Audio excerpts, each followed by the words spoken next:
So we're going to shift a little bit.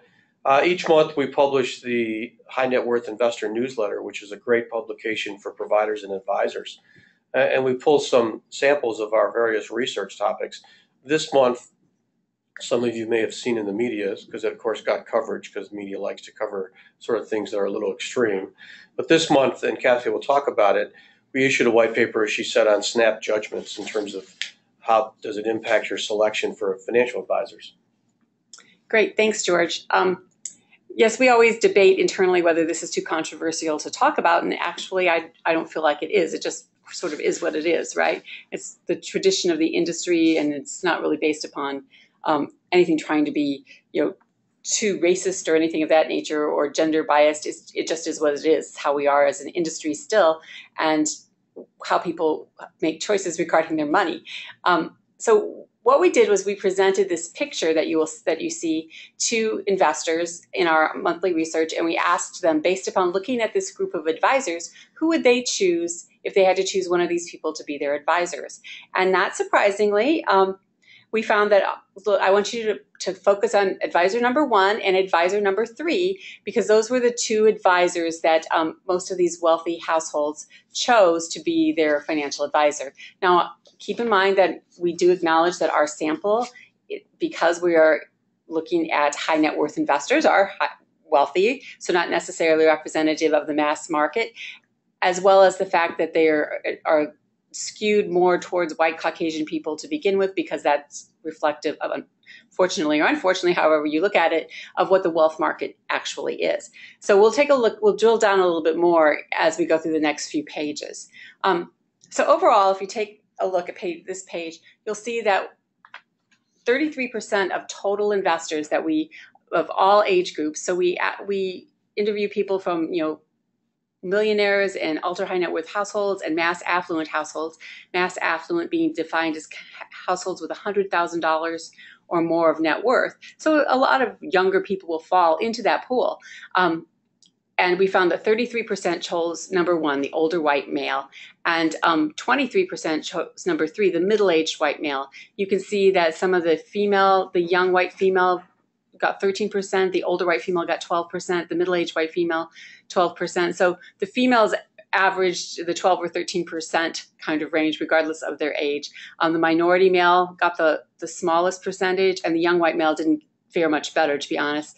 And the younger minority female didn't fare very well at all at 2%. So overall, I guess the answer is the older white male was the one that most people picked.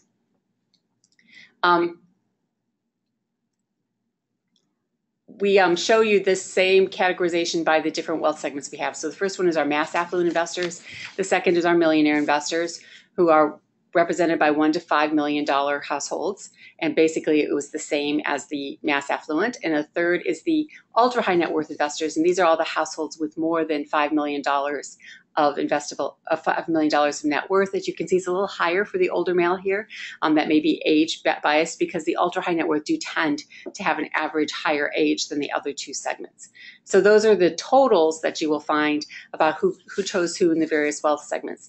But if you take a look at the next page, it's even more interesting, because the theory would be that as younger people would not pick the older investment advisors, but the reality was even those under the age of 35 who were mass affluent investors chose the older white male, except that they did choose the middle-aged white male at a higher percentage. So 31% of those under the age of 35 chose the middle-aged white male, while 24% of those under the age of 35 chose the older white male.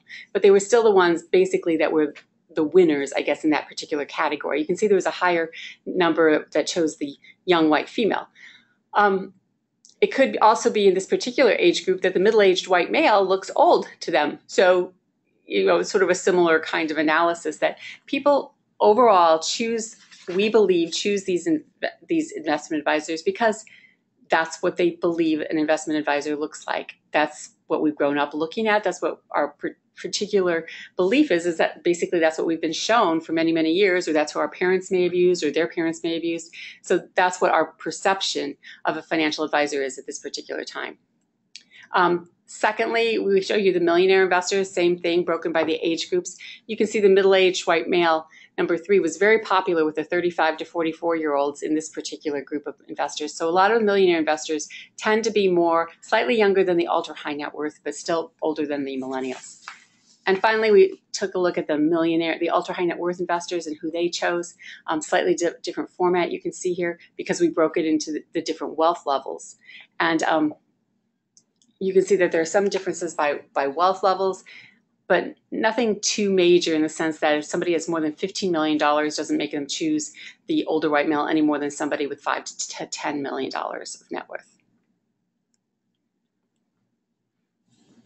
We tried to break this then between males and females, seeing if it would make a difference. And as you can see, the males were much more likely to choose the older white male, but still the women continue to choose the older white male regardless of their gender. They didn't choose the middle-aged white female. Only 14%, however, did choose the older white female a little bit more. So that's basically what we found. And as I mentioned before, one of the primary reasons that we believe that this happens is because it's sort of our overall perception, as well as you know, those of you in the industry, that the industry is sort of overrun a little bit by older and middle-aged white men. And as we try to get more and more females involved in this industry, and more ethnicities involved in the industry, I think that we'll begin to eventually see this sort of change. But as of today, this is sort of what we think a financial advisor looks like, either an older or middle-aged white man. So those of you who are older or middle-aged white males are probably happy about that, but everybody else is pushing to kind of change the perceptions as we go forward, good or bad. Does anybody have any questions about either the net worth or the snap judgments research that we did? One of the questions that we did get was, why do investors gravitate towards the older white male advisor? I think we talked a little bit about that. I think that our goal as an industry is try to get people to gravitate toward people that are younger and different. But we'll see that change as time goes by, we believe. You know, what's interesting about some of the results of the snap judgment white paper or the picture is, as Kathy's saying, the industry is trying hard to recruit younger advisors, female advisors, minority advisors. And yet, if you think of a career for these folks, if they're thinking about entering this industry, when they see some of this research, they would be kind of disappointed or frustrated. So it's the old chicken or the egg, which comes first, building an industry that is more representative of society versus what investors have been trained to think about. And how do you demonstrate experience?